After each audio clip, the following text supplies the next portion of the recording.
Hi everyone. I've got Ali joining us here from Scotland. Bit of background on Ali. She worked in the industry for 8 years, started off as junior crew, and then worked her way up to chief steward. Today, she's now pursuing a career as a nurse, and we're going to discuss her exit strategy. So, yeah, Ali, welcome. Hi, thank you. I'm also sick today, so sorry my voice is a bit croaky. No So problem. bear with. We'll bear. So I guess the first question for you, Ali, what made you decide it was time to leave the industry? So it was always my intention. I never wanted to stay in the industry long term, just because I had further plans, other plans for myself, other goals that I wanted to achieve. So my intention was always to pursue the nursing career. Because I'd originally actually applied at the age of 17 when I was leaving school, but I just felt and just not mature enough, not ready to commit to that career at that time. I had a lot of experience, life experience I knew I had to gain and wanted to gain, and I had a real itch and urge to travel. So basically, that's what I chose to do. So I chose to go off and travel for the best part of 9 years, really, no, 10 years, and then yeah, decided to eventually leave the yachting industry and once again try and pursue my nursing career. So that's exactly what I did. It was always my plan. It was always my intention. It took me a bit longer to finally come to that decision. Um, so my original intention was to only be in yachting for 2 years, and prior to that, 2 years working ski seasons. So yeah, my plans were only about 4 years of traveling, and then I thought I would go back and settle back into normal life. But yeah, I got sucked into the industry. So I decided and really enjoyed it. I really did.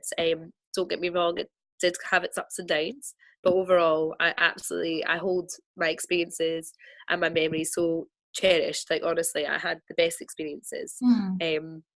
and I will always remember them and remember them well. So I, yeah, so basically it was after working on my third full-time yacht, I decided it was time to try and think about applying for my nursing once again. So I think the best thing that I did for my transfer was having a plan and sticking to it, because Mm-hmm. that's really hard. And a lot of people don't have a plan. They just kind of act on impulse and they're like, well, and usually because of a push, maybe because of a negative experience in the industry or something like that, gives them that push. They're like, no, it's time to get out. But that's not the best time to leave.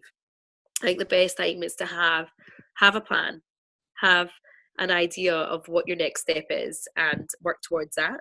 So I had a clear, focused plan, and that's exactly what I stuck to. So at my time, I decided to get off the boats, and I took some time off, and I went to Australia Mm-hmm. at that time, and I went off there, just to relax and just to get some time back with myself, and focus on my next steps.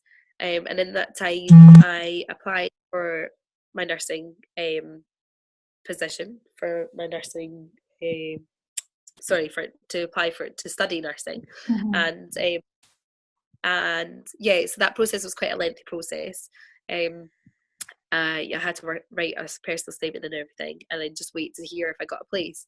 But in that time, I decided I would move back. So I'm from Glasgow in Scotland, so I decided I'd move back to Glasgow.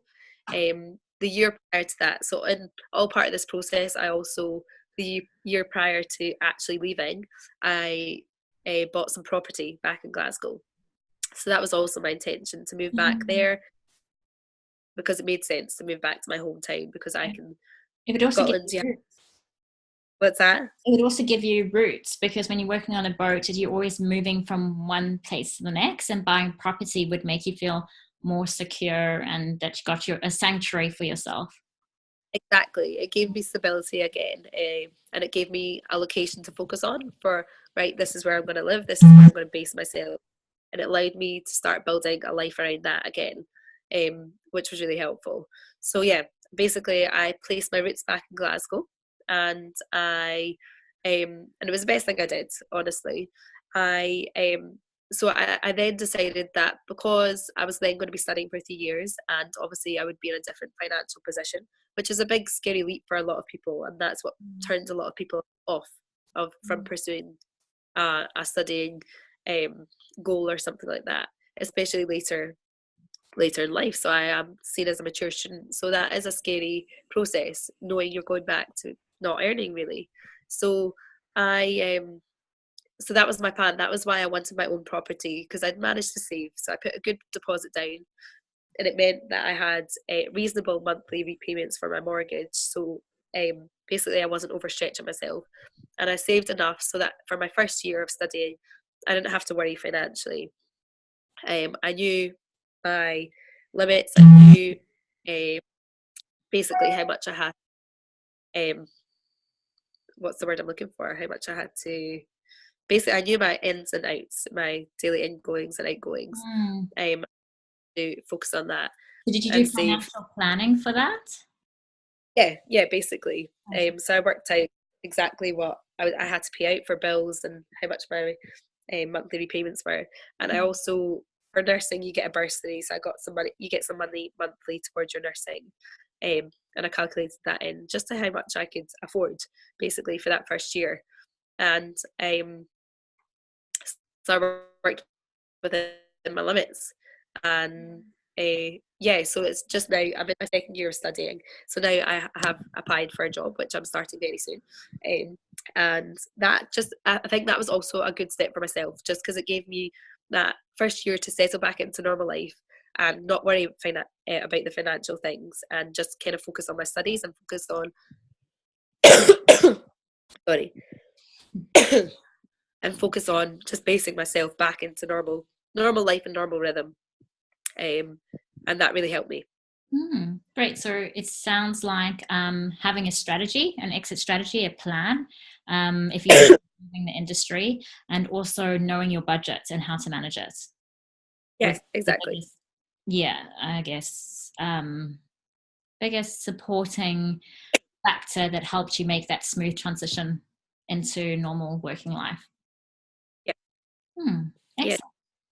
Well, thanks, Ali, for your time. It was good chatting to you. Yeah, you too. Sorry about my cough again in the middle there. Yeah, that was great. Awesome. Okay, well, we'll speak to you soon. Speak to you soon. Thank you.